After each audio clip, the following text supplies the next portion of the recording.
Your body, your mind, and your spirit, they're all connected. If your health plan doesn't include an integrated approach, you're setting yourself up for failure. Your immune system is a critical part of your success, and we're going to talk about it today. Welcome to the Evolve Podcast, a podcast about disrupting your life to spark new evolution. Evolve your body, evolve your mind, evolve your soul, and evolve your tribe. And now it's time to disrupt.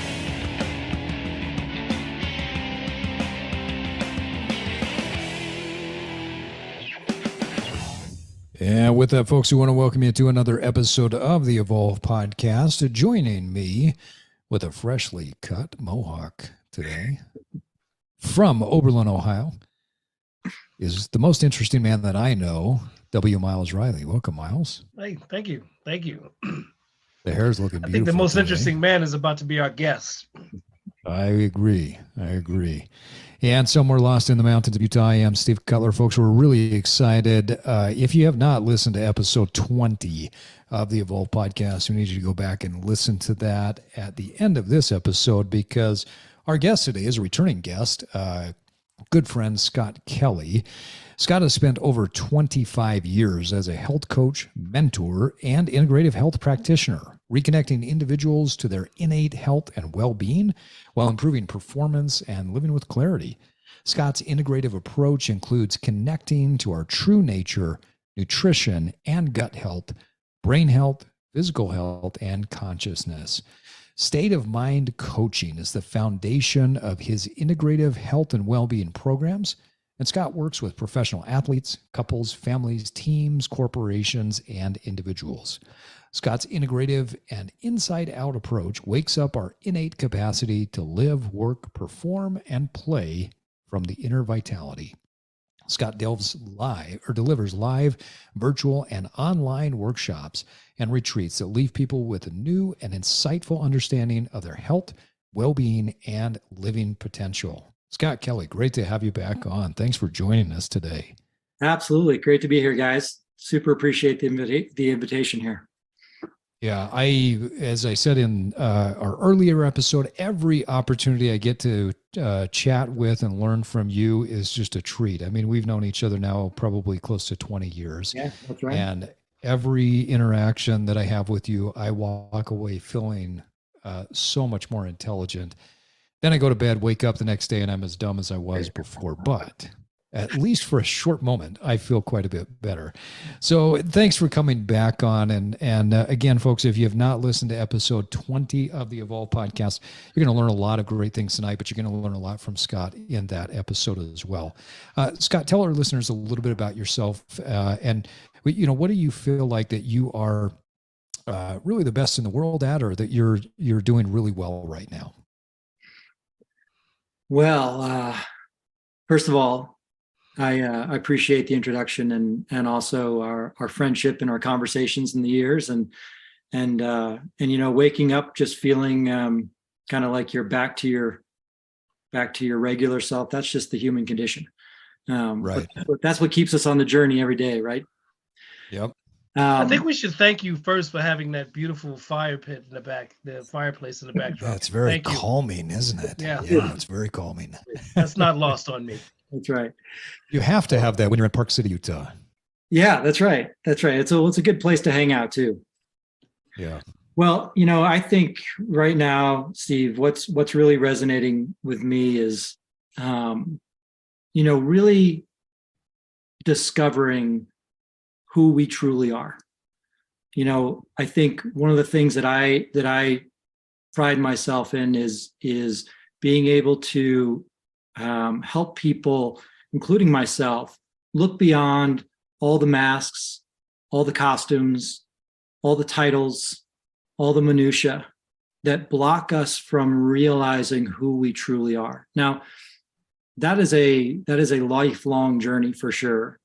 But certainly once we can shed some of these layers and just start to get a little bit of a glimpse of a deeper truth of who we truly are, it opens up an unbelievable capacity to see life in a more friendly way, in a loving way. We can see our health in a resilient way, and we can truly see where possibility resides. And it's not outside of ourselves. It's literally right within our sight, our feel, our touch, and our capacity to express. I love that definition, that description. I remember years ago when you and I were talking, the power that love has, especially relative to resilience. And I love how you talked about love and resilience and those two things together. Talk a little bit more about that. Why is love so critical to our resilience and our health? Well, I think, first off, I think the thing that's so fascinating to me, I had a brother who passed away this past year.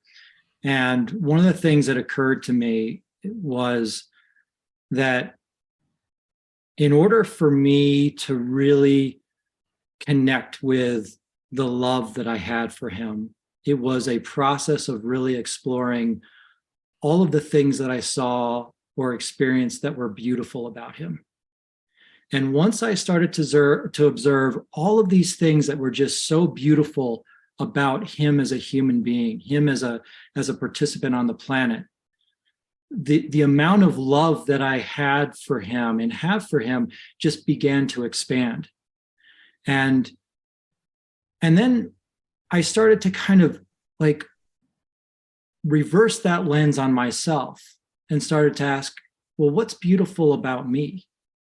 What are all the things that I see that are beautiful about me? And started to explore all of the things about the human body that are absolutely miraculous and beautiful. All of the things that we express in our talents, in our skills, in our abilities, and saw them as beautiful, beautiful gifts. And all of a sudden, with that beauty came this unbelievable rush of love. And with that rush of love, it's like resilience is packed within that. We have the capacity to bounce back because we see that no matter what condition we're under, what our circumstances are, there's a beautiful way in which this organism, this species, is always working to bounce back in a beautiful, beautiful way. And so beauty, love, resilience, they all come in this wonderful package. And for some of us, it's hard to love ourselves. But it's much easier sometimes to start by looking at what's beautiful about ourselves, simply by looking at, well, you know what? It's beautiful how we can breathe in oxygen and it can cycle through our body and provide a level of energy. It's beautiful that we can actually eat food from nature and break that open and deliver those nutrients to every single cell in our body and create repair and energy. It's beautiful how we have immunity that can have a conversation with all of the bacteria and virus around the planet and create a level of community and connection to allow us to navigate in a way that we're not sick every single day of the year. It's beautiful. But if we don't see it that way, we can oftentimes get on the other side of the coin and get kind of spiteful, revengeful, and even hateful. So looking at beauty brings love and brings resilience along with it. I love that. I mean, you think about all the great societies in the world and in the history that we know about. There was an element of aesthetic and beauty, right? That was foundational to the way that they thrived. And as beauty started to fall from these great societies, then the societies would fall. You said something earlier about connection through observation. You were connecting back to your brother by observing and thinking about the things that were great about him and the beauty there. And then you did the same process with yourself. It's really resonating with me, and I'm not sure where this came from, but a few weeks back, I was laying in bed, and like all of us, If we have a significant other laying next to us, we say, hey, good night, I love you, and then, heads on the pillow and we go to sleep. Well, I did that, and then I laid down, and there was this voice in my head that said, I love you too. And I paused and I was like, who is that voice talking to? And there was this innate feeling of love and gratitude for myself. And I thought, oh, I've never really experienced that in this way as I'm going to bed. And so every night now, I lay down, I put my head on the pillow, I hear that same voice, I love you. And what's happened is, as I've been observing more, as you talked about, things that are in my life that are beautiful, and not necessarily just with me, but what's happening in my life and what are the beautiful things around me, I've had this greater sense of self-love. And there is a power to that. And I love how you're talking about this resilience that comes with it. But that connection happens through observation. You're right. Most people don't do a great job at that. Mm-hmm. How do they get started? Well, I think you really just pointed to it so well, Steve. I think, it's that observation. Oftentimes people are told you need to love yourself. And some people stand in front of the mirror and they choke on the word as it comes out of their mouth. And I think the power of observation is really the portal into love. The power of observation, the power of just simply curiosity, of looking at ourselves from within, looking at ourselves from a feeling point. Sometimes when we're like captured by a sunset and we really feel that, we can find not only is the sunset beautiful, but the feeling that it comes with is so beautiful. And it's beautiful that I get to feel that. It's beautiful that I get to feel a connection with my kids. It's beautiful that I have a connection with my wife.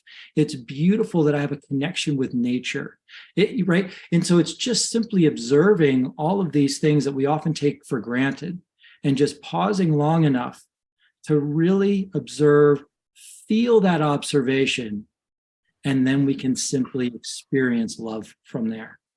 So to your point, we see things from a different perspective, right? When we observe, it's a different perspective. That's right. Yeah. And it's not a judgment, right? We're not looking to judge. We're just simply observing and observing how miraculous everything that's going on around us really truly is. And so that's where I think we start. We start with observation. I really see it as a portal. Rather than trying to convince ourselves, what we're really doing is we're inviting beauty to show us love.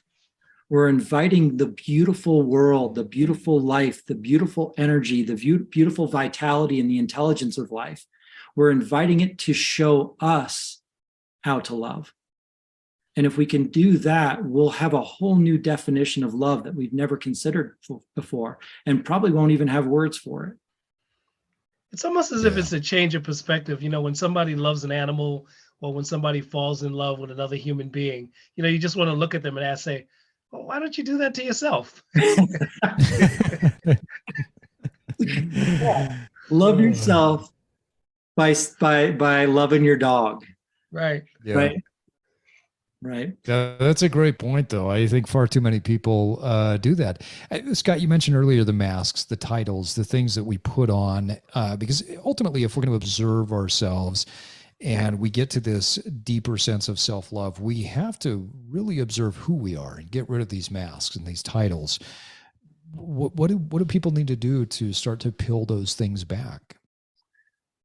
Well, I think the first thing is just simply recognizing, when somebody asks you who you are, we oftentimes begin with the titles. I'm a health practitioner. I'm a coach. I'm a consultant. I'm a husband. I'm a father. Whatever, right?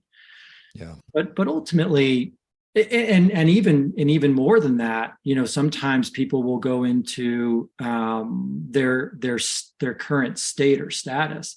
I am sick. I am depressed. I'm overweight. I am whatever. These things aren't who we are. who you are is something that happened long before you gained any titles at all. Who you are is something that has been in process forever, and has come to this point in time and invited you onto the planet. Who you are is a culmination of an untold number of events that had to happen in order for you to literally be here in this moment of time. Yeah. Who you are and who you're allowed to be and capable of being is a symphony between you and all of the organisms on the planet, all of the bacteria, the viruses, the mitochondria that create this human experience. Who you are is also part of the stars, the universe. So to say that I'm a parent, I'm a health practitioner, I'm whatever, it begins to look really funny. Yeah, it really does. When you pull the lens back far enough. And so once we start to see, oh, that's ultimately who I am. I'm all that other stuff. I'm all that amazing, miraculous stuff that had to happen in order for me to arrive here. And while I'm here, I'm playing a bunch of roles. I'm going to play the role of a father. I'm going to play the role of a husband. I'm going to play the role of an athlete. I'm going to play the role of a coach, whatever. So we want to make sure that we separate our roles and our identities. And once we get to who we truly are, we won't have a name for it, because it's such a profound feeling of openness and expression and connection. You can't even name it. But most importantly, you'll know who you aren't. And that's really important. That's what allows us to shed those titles. Once you get a feeling for who you are, you'll know who you're not. And when you know who you're not, you can let that go. Well, how do you express that on a date? Yeah, that's great. It kind of reminds me of in Game of Thrones when what is the faceless man? He's like, a man has no name. A man is not this. A man is, but I think you're right. I mean, it's extremely difficult when you get to that point where you truly understand who you are. You can't define it. You can't even name it. And you feel it, you see it to a certain degree. That's right. But you can't name it. It's too hard. Yeah. And I love that you pointed that out, Steve, that you can feel it, right? You can feel that it has a different quality to it. It has an expansiveness to it. It has a levity to it. Yeah. Right. You can, and when you begin to see life through that levity, you can see the humor and the resilience in life. And all of a sudden, it doesn't have to be so serious. Our roles become very serious. Our identities become very serious. And that's what weigh us down. But ultimately, who we are is this beautiful orchestration that allows us to be here, to take on these roles that we choose. Yeah, I love what you're saying. I was recently coaching a client on this concept, the masks that we put on. It's not just an egotistical thing. I'm going to put on this mask so I look better in front of other people. What I find is a lot of people put on a really bad mask that was built up over time that makes them less than what they truly are. It's the beliefs that they have that they can't be amazing, beautiful, wonderful, spectacular. And so this mask or this false sense of being is just some bullshit that they've told themselves that is so far away from what their ultimate true power is. And I can't say I got into a debate with this person I was coaching, but I finally just looked at her and said, but you have to understand one thing. At some point, as you progress and as you evolve, you're going to get to the point where you truly understand who you are. And you're going to realize you're wrong, because who you're telling me you are, this lower level self, is not who you truly are. That's right. And let's talk when you get to that point. That's right. And I guess walk people through, Scott, as we start to peel these masks back, we start to see and we start to observe, how do people know that they're on the right path to getting to their true, loving, levity, resilient self? Mm-hmm. Yeah, I think it's first of all, I think we have to get comfortable in our bodies first. We have to, most of us spend so much time, and we have such an allegiance to our brain. And our brain is nothing but an amazing storyteller. Yeah. It's an identity maker and a storyteller. And it's a great mask collector. And once we can recognize the role of our brain versus the role of, say, our heart or the intelligence within ourselves, and we take that trip from our brain down into our body, and we just simply allow ourselves to get comfortable in our body, connecting with our body, we can start to build a level of rapport with the intelligence that resides there. And this is not the work of the brain. This is the work of allowing ourselves to settle in our body and then asking our true essential nature to begin to show us who we truly are. It's an invitation to that essential nature to guide us in a way that can show us who we are, versus continuing to kind of orchestrate a bunch of stories about who we think we are. And when we create that invitation and ask that intelligence, can you please show me who I am? Just one little drop at a time. I just want to get a small taste of who I truly am. And then we just open up our awareness, open up our willingness and curiosity to see something deeper than what we're used to. That intelligence that resides within us is more than willing to show you how incredibly powerful you already are. Yeah. And that's how we begin to have that conversation. And then in that process, we begin to build trust. Trust builds in this relationship with this deeper intelligence. And as that trust builds, then we are more free to let those masks and costumes go. But if we don't have that trust, there's no way we're going to let go of masks, identity, and costumes, because they've served us so well. Yeah, for some great reason. Point. So the first step is really just beginning to get curious about our own truer, deeper, essential nature, and inviting it to guide us to something truer about ourselves than the stories that we've created in our mind. It's almost like asking the question. The body. Yeah, go ahead. It's asking the question of somebody: who would you be if you stepped outside of your cultural trappings totally? Who would you be?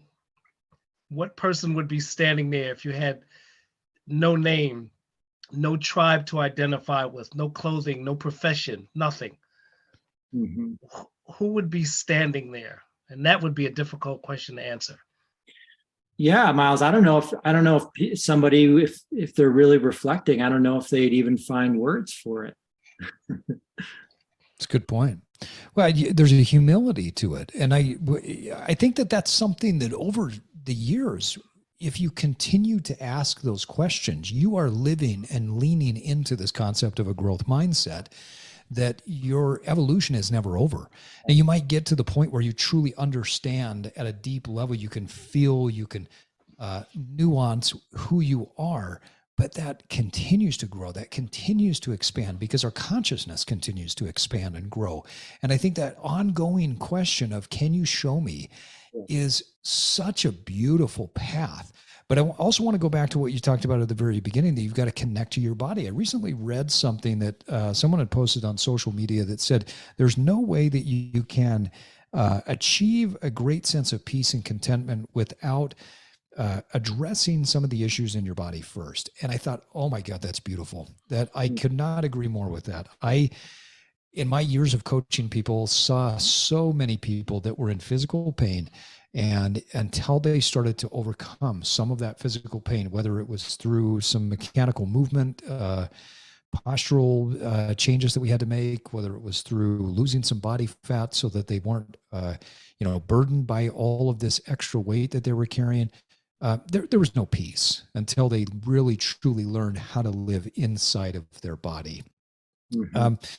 I know that your way of working with people is that inside out approach in the body. What's the first step that you take people on, or what's the first part of the path to help people to become more aware? The first, I think we're really talking about it, Steve. I think the first step for me is to understand how somebody holds themselves. And what I mean by that is, how do they identify in the world? When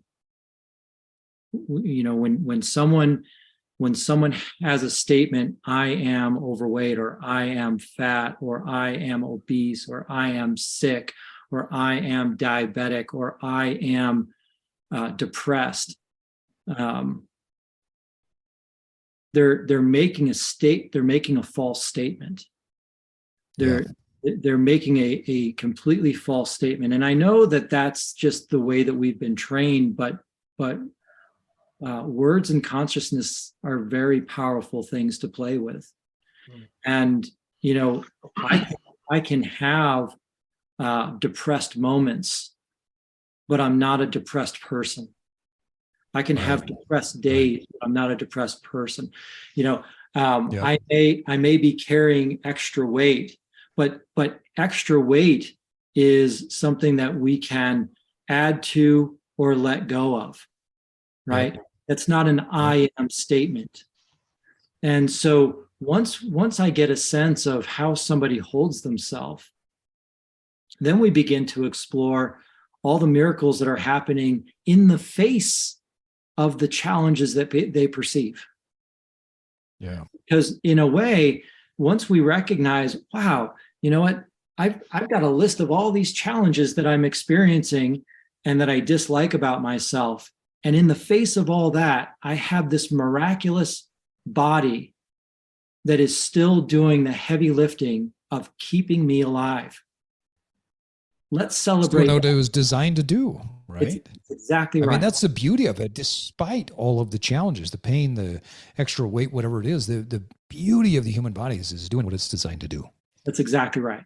And so then it gets back to where we began, and that is, once you observe that, you can see the beauty that even in the face of all of the challenges that you perceive, there's a beautiful, beautiful organism that's at work, keeping you alive, keeping you in the game, so that you can stay and play. Right? So once the first step is really kind of helping somebody understand at a deeper level, even if it's just a little bit, who they truly are. Because then they start to see that they are literally a miracle on the planet. All of the things that are literally happening moment to moment on their behalf are mostly unexplainable. Yeah. And so once we can connect in that realm, we literally start a whole new conversation. And it's not so much about identity with all these titles. It's more about curiosity about, okay, if I'm not that, then who am I? And that opens up a whole new possibility for that person. That's scary for a lot of people.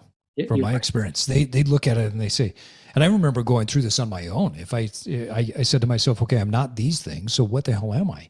And that blank paper is one of the scariest things. You said something just a second ago about that each person is a miracle. Now, anybody that has been through the experience, whether you have been a mother that has delivered a baby, or you are a father that has sat on the sidelines, or you just have seen this miracle of childbirth, and you hold a baby in your hands for the first time.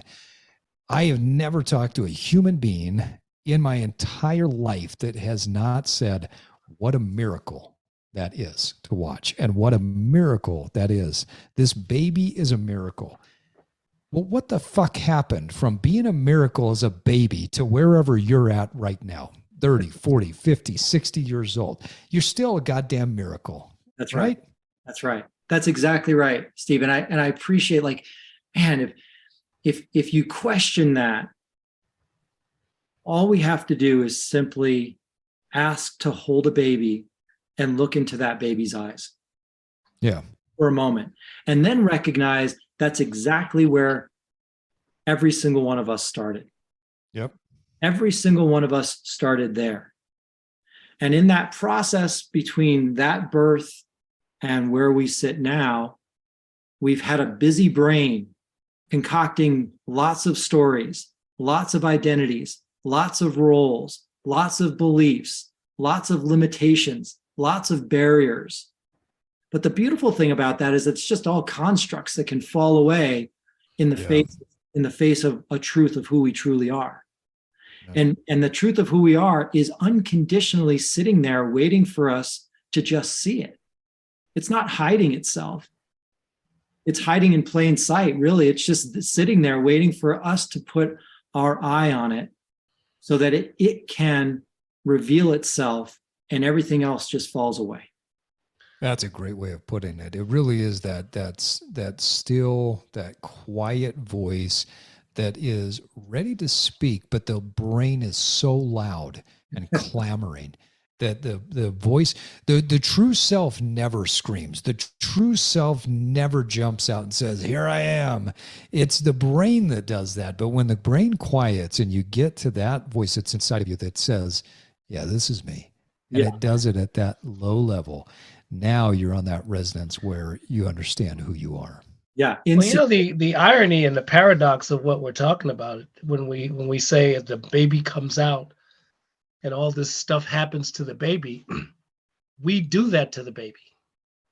We're the ones that give it all these definitions of who it's going to be, who it is. This is, you are this, you are that, you are this, you do this, you go there. We do that.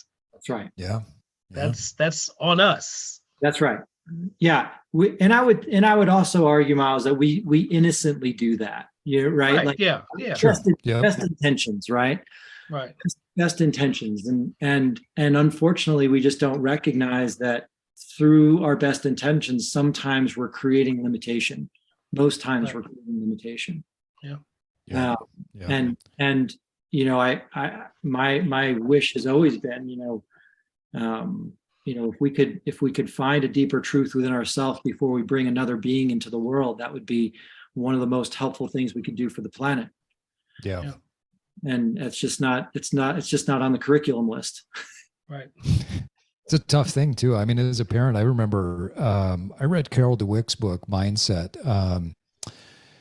We'd already had all three of our kids at the time, but I realized as soon as I read it that how screwed up I made my oldest, to no fault of her own. But we had been praising her for being smart or whatever other labels we put on her. And that created a fixed mindset inside of her. And so at a certain point, when school got a little bit challenging, as it always does, she went from being smart to hiding when the challenges came up. And that was, I apologized to her and let her and the other two know that, Mom and Dad love you, and we will praise you for your effort. We will challenge you to continue to improve and grow, but we will never give you a label like this again.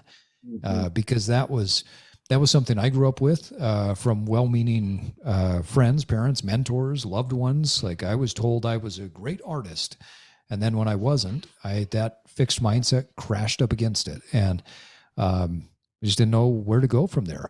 You know, we talked a little bit about this in, I believe it's episode 58 with Todd Sylvester, where he says the statement, whatever follows I am follows me. Mm. And so when you're talking about these I am statements, they are so powerful, and they're lies too. If we're being completely honest, they are just lies. They're constructs that we put out there as our way of trying to navigate the world. In a way, they act as barriers to keep people away, or they act as barriers to keep us away from other people.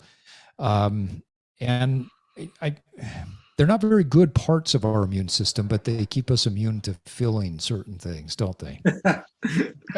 Yeah, you're absolutely right. I mean, I think they act as armor.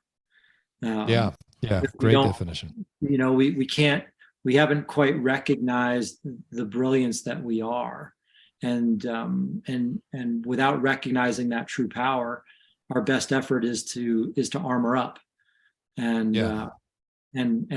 just seems like labels and titles and masks are our best effort to protect ourselves. Until that's a great way of describing it. The armor, we do put on that armor. And when you think about the greatest fighters in, you know, I mean, and I don't know, I'm just watching movies, but, you know, when they put on all this armor and they go out to fight, and then you see somebody come out with not much armor on because they're much more skilled. They know who they are. They know how to move, right? Yeah. There's a big difference between the two. I almost think that that's like life, that when we don't have the armor, when we don't need the armor, we tend to be a lot more resilient in life. Steve, I love that. It's a beautiful metaphor. I love it. And it's so powerful to kind of just see when we know who we are, or have just a little bit of a deeper sense of it, we can step out and be naked. And when we can step out and be naked, we invite others to do the same. Yeah. And through that invitation, they see who they are. Yeah. But if we're all walking around completely armored up, we just perpetuate the idea that it's okay to carry titles and encourage more titles. But it's those who can step out and be completely naked and show themselves who they truly are. They literally create an invitation for us to all do the same, which is a great gift for us all. Well, it's funny when it almost, it's logical. The more armor you put on, the more you have to defend that armor. And the slower you're going to be. So you're just in a defensive posture all the time because you've got so many layers on. Yeah. And you have to defend that. That's exactly right. That's exactly right. Because you're going to defend every single title. You're going to defend every role. Yeah. You're going to defend, right? Because they're each their own entity in themselves. Right. Yeah. And so it's like you're armored up, but every single one of those titles is armored up as well. And to your point, Steve, the more you're wearing, the less movement, the less agile, the less flexible. A quick story from when I was a kid, going on a date.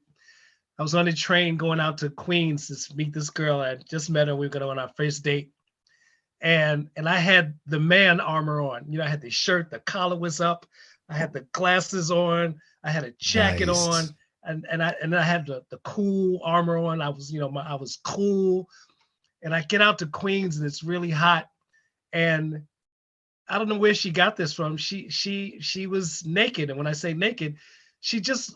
When I got off the train, I grabbed her hand and didn't even say anything. We just started walking, and she stopped me. She took the glasses off. She put my collar down. She took the jacket off, and she said, "How was your trip out here?" And when she did all that, I relaxed and said, "Man, the train was really hot, and it was long to get out here." And she just totally disarmored me. Yeah.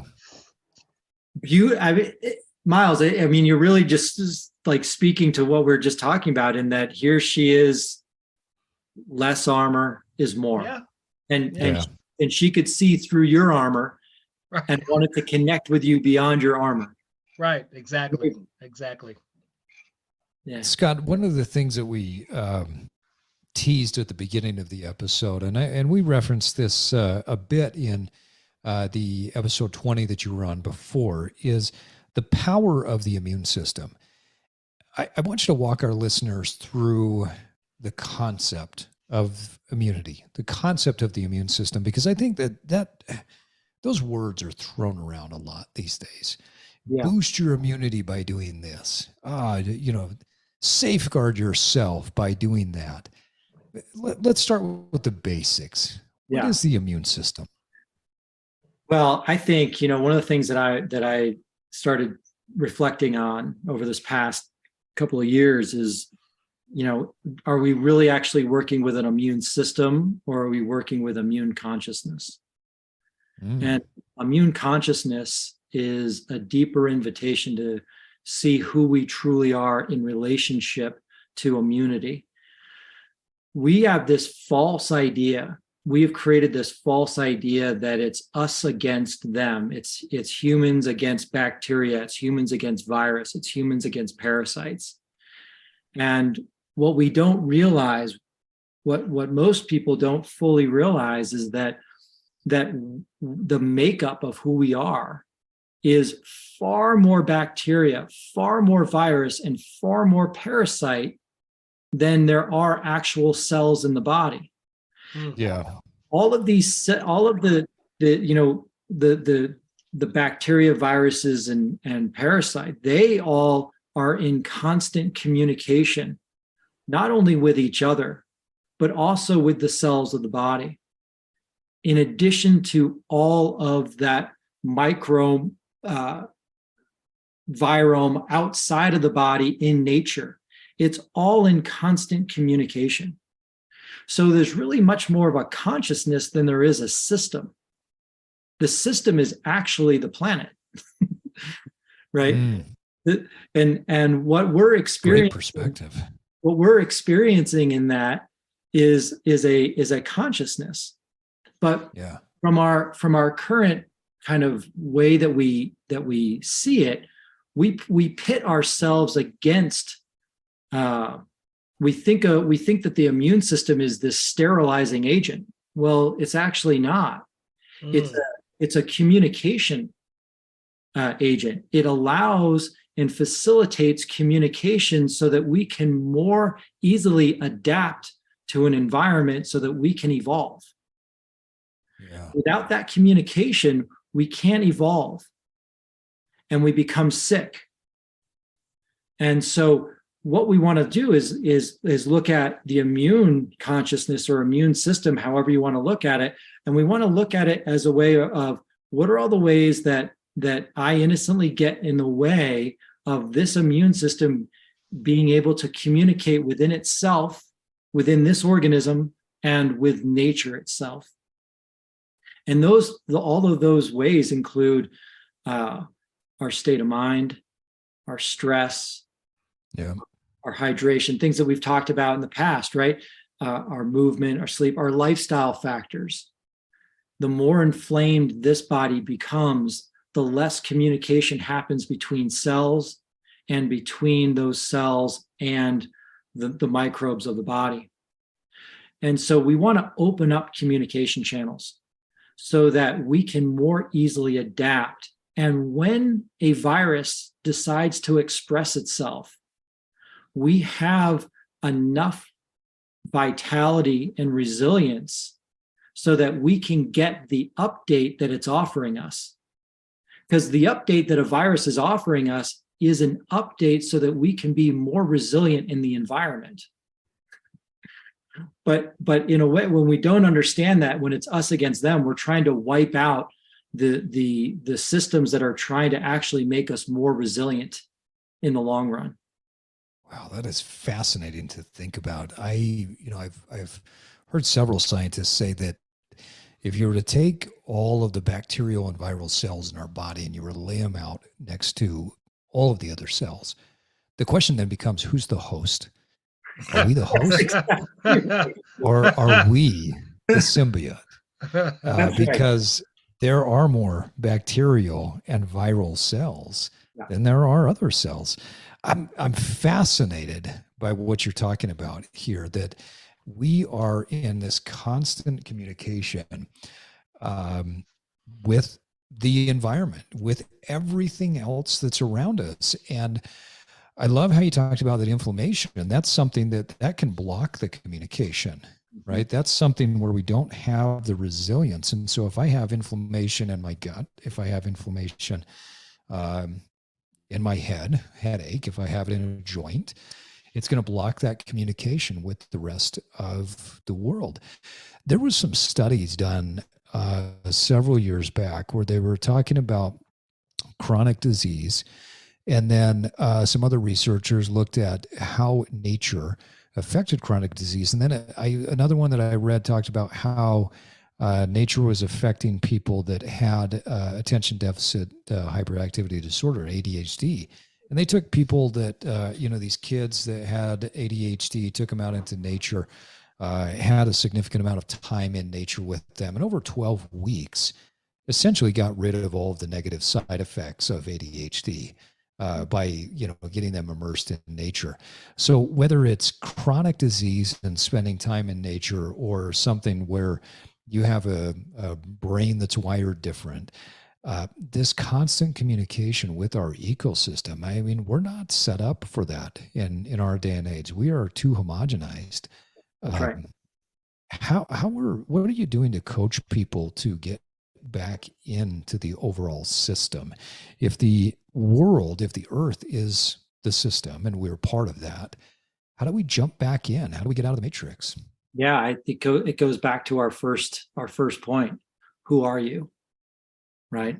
You're once we start to recognize, who we are in the physical world, who we are is this amazing amalgamation of viruses and bacteria and parasites and cells and molecules. It's this beautiful symphony. So once we recognize that, then we can start to ask the next question. Well, how do you facilitate a beautiful orchestration of that? Well, first of all, we need biodiversity. One of the things that gets in the way when we're spending all of our time indoors in offices and around the same people all the time, we don't realize that there's a massive exchange of information between us all the time. Yeah. And when we're around a diverse group of people, we're exchanging a massive amount of information that creates a biodiversity of bacteria, of virus, that makes us more resilient in that period of time. When we get out in nature, that same exchange happens where we're breathing in different air, we're kicking up different dirt and dust, we're breathing in all of this new bacteria that creates a biodiversity that, again, strengthens us and helps us become more resilient and connects us so that we become one with nature. So once people start to understand that connection, it's no longer kind of this idea that I need to convince you to get out. It's much more them trying to figure out, like, how can I structure my time, because I see that my vitality depends on it, my health depends on it. I think the last point, because you were talking about nature, one of the things that I so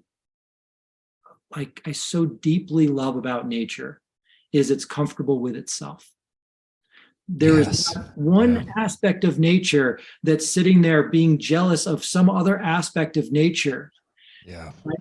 It is just so at home within itself that once we're present with nature, that invitation to be completely at peace with yourself is presented to you. And in that presentation, we literally let ourselves be at home. I love that. And hold the sign up again, Miles. What does it say? The sun never doubts its ability to burn. That's right. To burn. That's right. But you're right. The trees don't sit around and say, "Oh, I wish I were a rock." The rock doesn't sit there and say, "Oh, I'd like to be a mountain." Yeah. Right.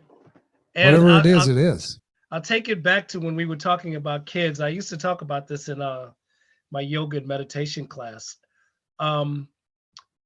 the success rate for children walking, learning to walk, is 100%. Kids don't, little babies don't wake up and go, I'm not going to do it today. I don't want to do it. They don't have the language for it, so it's just this pure action. They get up, they fall down, they get up, they fall down, they keep watching us walk around, and then they're walking. Yeah. And that's probably the greatest paradigm for success. But again, as the kid gets older, he or she gets armored up.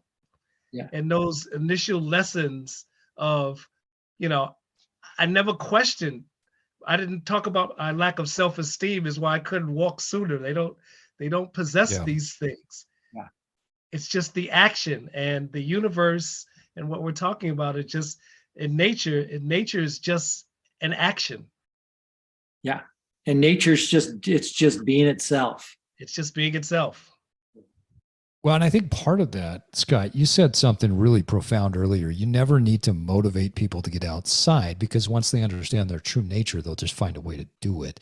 And I think that motivation is something that we look for when we lack purpose. Now, I'm not saying we shouldn't get a little motivation here and there. It's kind of like a shower. You should probably take one every few days, right? But you don't need a lot of motivation if you have a sense of purpose, and your purpose comes from that understanding of who you are. That's right. That's right. It really begins. That's where, for me, Steve, that's where it begins. It begins with a curiosity. Oftentimes people come into my office and they would rather try and convince me of who they think they are, rather than really kind of taking a deep, curious exploration of their true nature. And once people begin to see that, their curiosity grows. And nature is such an unbelievably grounding force that once people allow themselves to be in nature, and they allow themselves to slow down to the speed of nature, they find that they just get so much vitality, but they also just feel more like themselves when they're in it. So it's more like a magnet that draws them out into it. But when we're doing it through an obligation, we miss that presence. And, oftentimes we're busy checking our stats, checking our watches, checking our, whatever we're tracking, instead of actually being there, being witnessed by nature as a miraculous being. And once we're witnessed as a miraculous being by nature, we're invited to see that for ourselves. And that feels unbelievably true. I wonder if you sparked something in my mind when you said obligation. I wonder if obligation is always tied to a mask, or if it's always tied to some sort of egocentric action. Whereas true drive, true magnetic forces that are pulling you towards the things that will build your immunity, help you to live in harmony. If that's the true self, I mean, I don't know. You really kind of got something sparked in my mind. I'm going to play with that idea for a while. I'm going to play with that as well. I think there's some truth to that obligation comes through a false identity, a need to prove something, a need to uphold a false construct, however we want to put it. Whereas when you uncover a magnet of your true essential nature, it'll draw you to the areas of life that fulfill it. Because as soon as you ask the question, you really start to move in the direction to get the answer. Mm-hmm. Right? I mean, I've never been in a situation in life where I've asked a question to myself that within a relatively short period of time, I didn't find out what that answer was. Yeah. Interesting. Okay. So we're living in conjunction with who we are. We're living in conjunction with nature. other ideas relative to immunity. What can people do? Yeah. Well, first of all, we want to improve that connection and conversation and communication in the body. And one of the best ways to begin that process is through hydration. Okay. And one of the things that we have to realize is that most of us are drinking completely purified reverse osmosis water. It's stripped out. There's no minerals in there. And we need minerals in our body. We are literally made of minerals. We need minerals in our body to enhance communication in that cellular network. And so we not only need to hydrate cells so that we can get hydration in, but get toxicity out. Yep. And we need electrolytes and minerals to do that, because cells don't have their own pump system.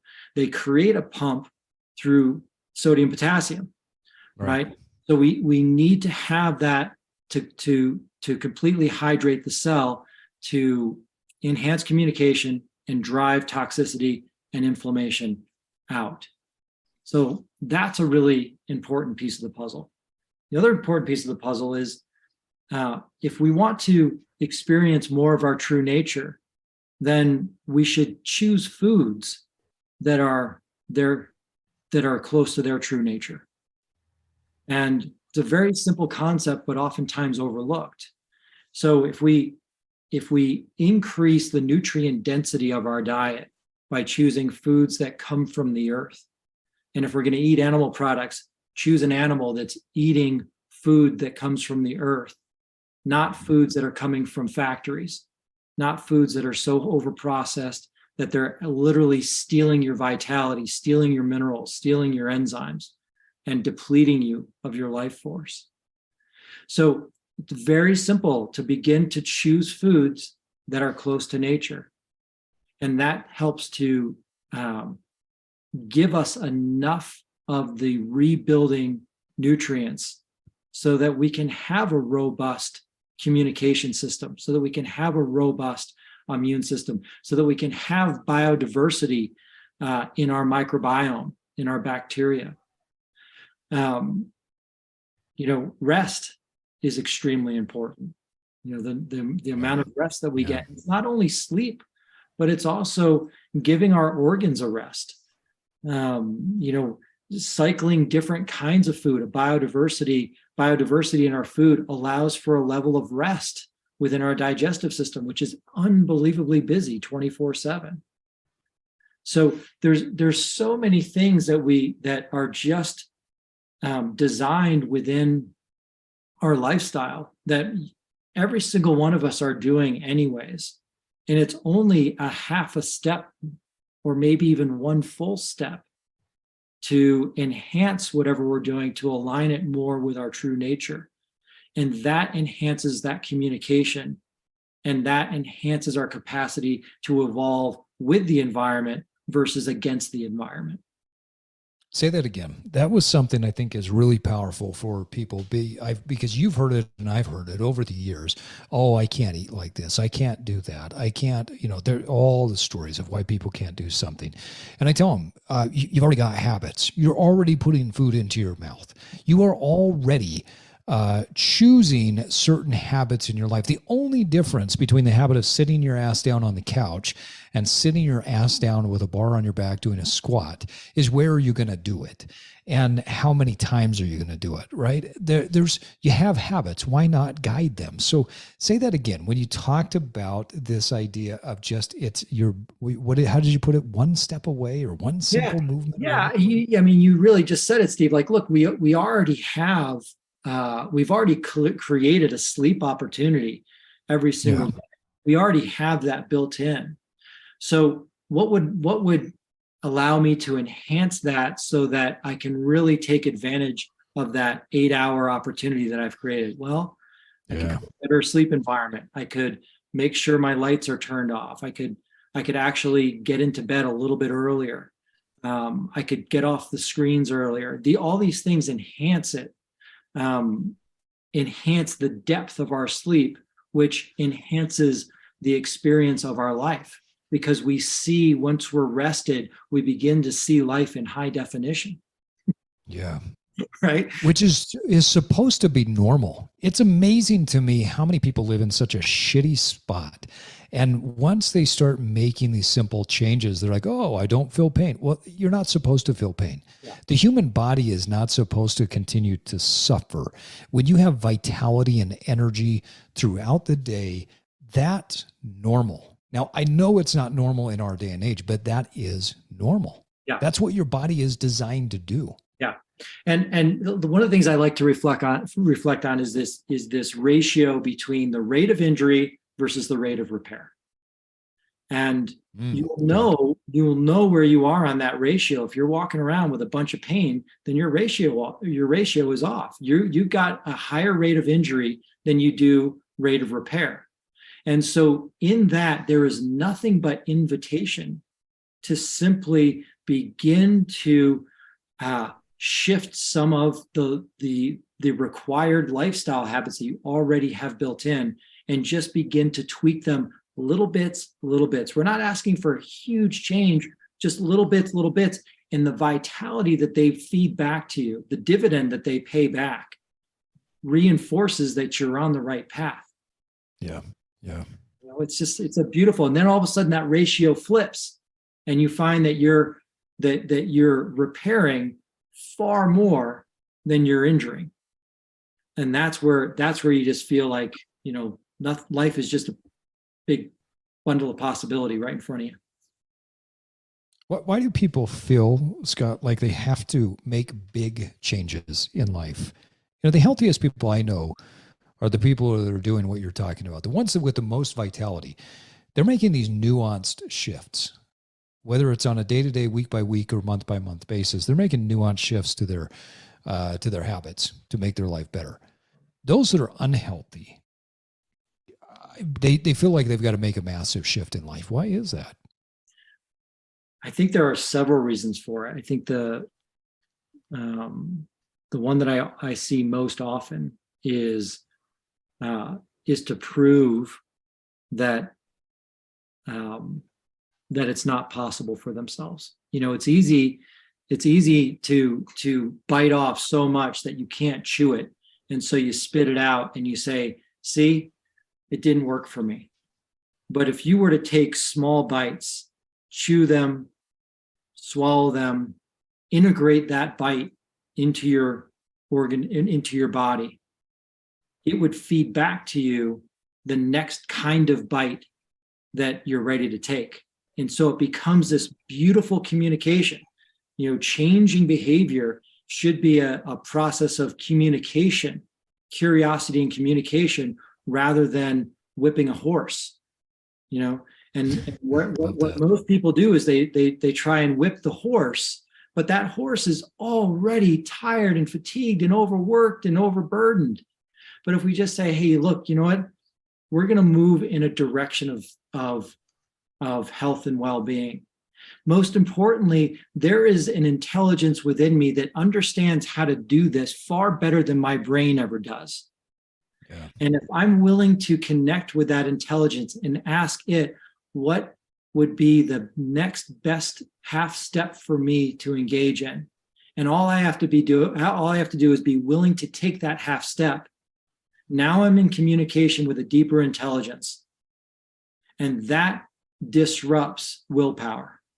And it disrupts strategy, because now we're just moving in time, in presence, with an intelligence that knows you better than you will ever know yourself. That's a beautiful way to put it. You used a cuss word earlier, the one that I absolutely hate, called prove. I think the prove, when you think you have to prove something, you absolutely 100% know you are not connected with your deeper intelligence, because the deeper intelligence never has to prove anything. Got it, man. That's exactly right. And you said something earlier too, Steve, like, you know, the brain is noisy. Yeah.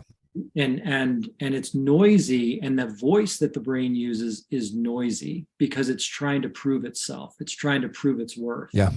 Right. And insecurity always needs to prove itself. But truth never has to prove itself, and it's unconditionally there. And all we have to do is have a willingness to put our eye on it and invite it forward and ask it to show us something that we don't know yet. And it's more than willing to show us. It takes me back to when I remember the first time reading Eckhart Tolle's Power of Now. And he talks about essentially the death of the ego and how the ego will fight and, scream and yell. And I didn't understand that at the time. But this idea that the ego continually has to prove itself, it has to show, hey, no, we need to be here. And we can't die. We have to make you think about the future. We have to make you think about the past. And I remember as I was pondering this idea, I'm like, God, where is he going with this? What does this mean?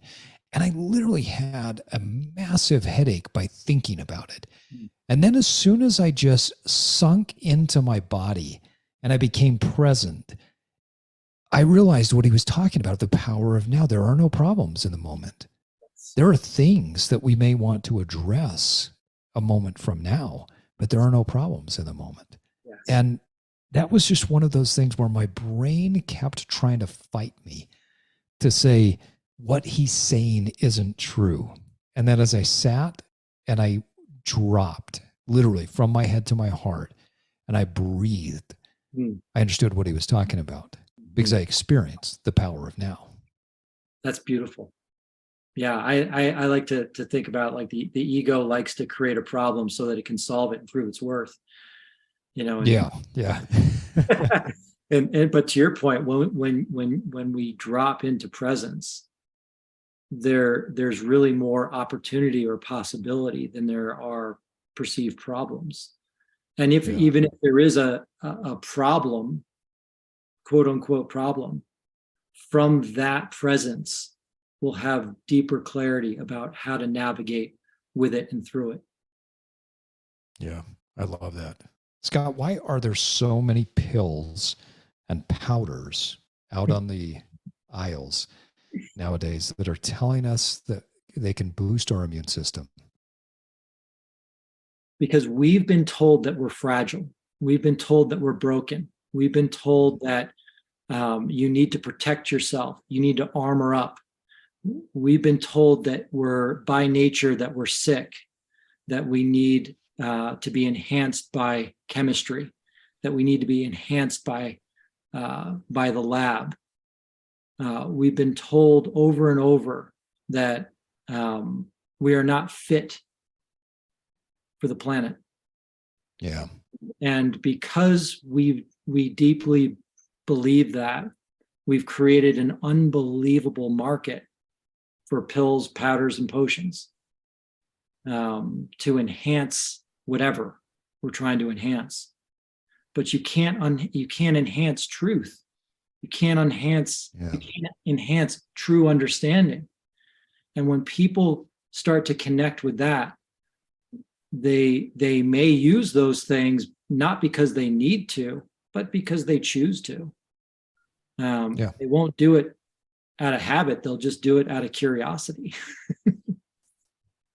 Yeah, and I'm not going to lie. I mean, I take some mineral supplements, and I've got trace minerals that I put into my water for hydration and electrolytes because I don't always know where my what's in my water and what I don't always have the convenience or the option of getting great water, and so I keep mineral drops with me because I want to make sure that I stay hydrated. So I'm not opposed to them, but I love what you're talking about, that we've been told that we're broken. We've been told that there's something wrong with this. And we take an allopathic medicine philosophy that the way to fix that is to take a pill or a powder rather than digging into that innate sense. I was talking to a gastroenterologist that I work with recently, and she said, I can't remember what the statistic was, but I want to say it was something about 9 out of 10 GI disorders are all caused because of someone's stress levels. So levels of stress in the brain, levels of stress in their environment, emotional issues. And wow, that just, I can't say that I was shocked or surprised, but it still blew me away at how amazing the stress that we have can cause issues to one of the most important areas of our immunity, right? In the gut. And the pressure, the pain that we build up inside of ourselves, it can truly just destroy that communication and that connection like you're talking about. That's exactly right. The gut is such an unbelievable hub for health, well-being, mental health and well-being, immune health and well-being, not to mention its role in just breaking down food so that the energy within the food can be released. It is so, but it's so connected to the brain. Mm-hmm. And when we have a busy brain, we have an over busy physiology in our gut. And an over busy physiology in the gut is not what you want. You want a gut that is in a parasympathetic state when that food arrives so that it can break it down and deliver the goods. When we have a busy brain, we have a gut that is kind of caught up in that sympathetic fight or flight state. And over time, that creates a degenerative state within the gut. We break down the secretory IgA, which is the first line of defense in that immune system structure. We start to develop leaky gut challenges, which means we become more sensitive to the foods that we're eating. We create more and more inflammation. The more inflammation we create in the gut, it actually impacts our brain. And all of a sudden we have a gut on fire, we have a brain on fire, we have brain fog, anxiety that now feeds that gut system, and now we're caught in a loop. And so what's the invitation? Well, in our current world, the invitation is take more pills so that you can, decrease the inflammation and get your gut realigned. The deeper invitation is what are all the masks and identities and ideas that you're wearing and entertaining that are overburdening your system? Yeah. Right. So again, it kind of begins with that question, who am I? Health begins with that question, who am I? Because healing is a process of allowing things to fall away, not adding things on.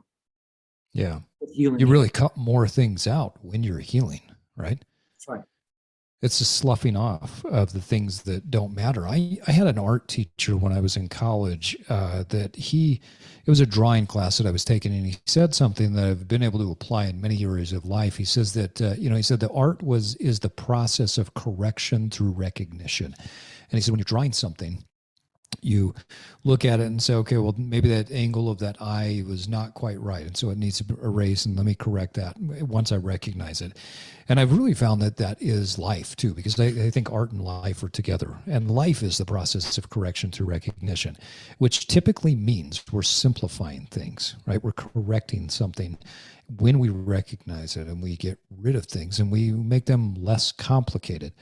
That link between the gut and the brain, and that loop, I think Mark Manson talks about it in his book, The Subtle Art of Not Giving a Fuck, that we create this feedback loop from hell. And, we're worried about being worried. We're anxious about being anxious. And so we continue to activate the brain and the gut, and it just cycles and cycles and cycles. And then one day we end up in the hospital because we've got ulcerative colitis or whatever else is going on. But you don't get rid of that by taking pills. You don't get rid of that by taking powders. You get rid of that by going deep. Yeah, that's exactly right. Life ultimately is a game of subtraction. And sometimes we don't understand that. We think it's a game of addition. It's a game of letting go and allowing what wants to come through us, rather than adding on a bunch of ideas and stories and beliefs about ourselves that ultimately create an inflamed brain syndrome, because you can never live up to the story. The story that we tell for ourselves is one that's impossible to live up to. Yeah. The true story of ourselves doesn't require any narration. Yeah. You can't define it, just like you can't define yourself. Well, Scott, I know we're coming up on our time. A few last questions for you. You've always been a very intuitive person. I've loved looking at your library when I've been into your studios in the past, and all the books that you've read. So I know that you practice what you preach, right? You live this stuff, and that's why it comes across as so powerful. What are some of the physical routines that you live by? Yeah. Oh man, I really have. First of all, I have a curiosity or exploratory meditation that I love for myself. It's a time when I can just hold space, go within, and literally ask my true self to show me what it wants me to know. And that exercise has allowed me to see so much beyond what I think to be true, that it's just it's something that I cherish each morning. I also really appreciate what breath work can do for us. Breath work in so many different forms allows us to get comfortable in our own body. But it also has the capacity to shut off the parts of our brain that are so noisy. And it allows us to become present to ourselves and present to what wants to come through. And so breath work is really an important part of my day and throughout my day. I've really grown over the past few years, really grown to appreciate cold exposure. Appreciate what it does for my body physically. I appreciate what it does for my mind. And I appreciate and enjoy the experience of getting out. Yeah. And feeling that rush of vitality as my metabolism revs up and all that mitochondria come alive so that this body can reheat itself. It just feels like this burst of vitality. Yeah. And then beyond that, it's just having a commitment to move every day. And I don't know what kind of movement's going to arrive. That's up for grabs. But I have a commitment to move, whether that's through strength training, yoga, going out for a walk, getting on the mountain bike, going for ski. I don't know, but the commitment is to move. That's awesome. So, I mean, those are just some of the things that I think they just kind of help life look a little bit more HD to me. Yeah. I like that. I love it. A couple of things you talked about that really resonate with me. I think one, the cold exposure, it brings so much resilience. As you said earlier, we are not broken and we are not fragile.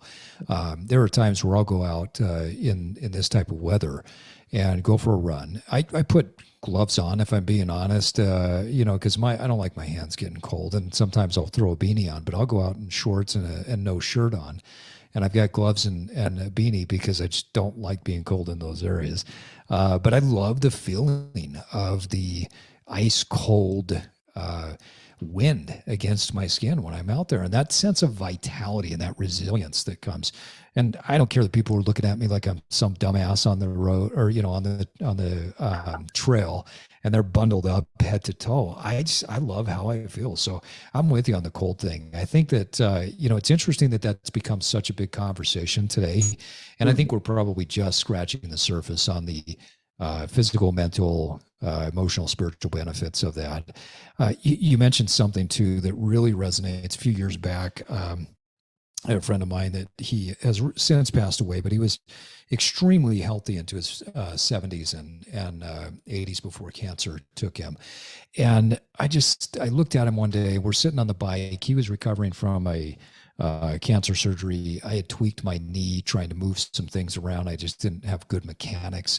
And so we're both there on the bike. And I said, well, here we are, we're still moving, which is good. And I said, but how have you done this? I mean, you've done multiple marathons, you've done all these different things. What does this look like for you now in your 70s, almost 80 years old? And he says, Steve, I've made a commitment, much like you're saying, Scott, to move every day.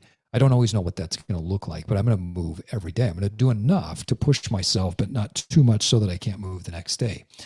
And that was the secret. And so, one day he might be on a bike riding up the canyon. Another day he might be snowboarding. Another day he's lifting weights. But there was this sense of just beautiful intuition that has, led to a wonderful life. And his wife, who was much younger than him, is, still alive. And that's how she lives. Their whole family, they move on a daily basis. And it's so impactful.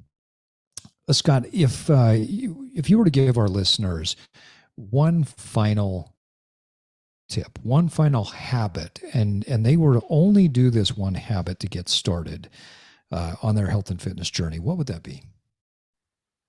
What comes to mind in this moment is if you can start by just connecting to your breath. Yeah.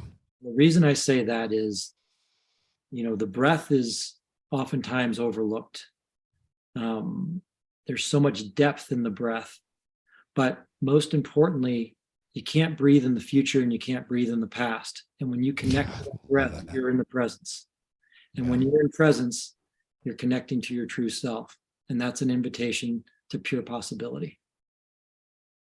Beautiful, beautiful answer. You can't breathe in the future and you can't breathe in the past. It's only connecting you to the present. What a beautiful way of putting it. Well, and on that note, folks, it is time for us to wrap up another episode of the Evolve podcast. I want to thank our guest, Scott Kelly, for joining us today, and my co-host, W. Miles Riley. Scott, you're always doing some amazing things. What is the best way for people to connect with you, follow your personal evolution, and get coached by you? They can simply go to scottkellycoaching.com and begin to explore there.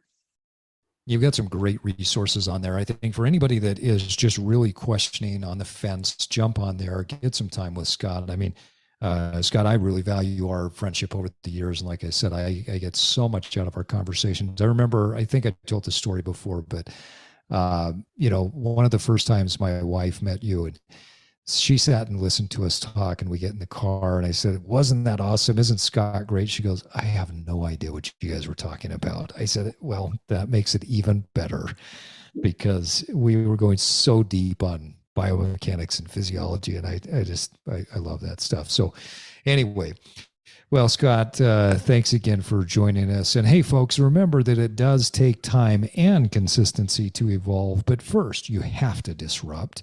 But now it's time for you to get out there and evolve.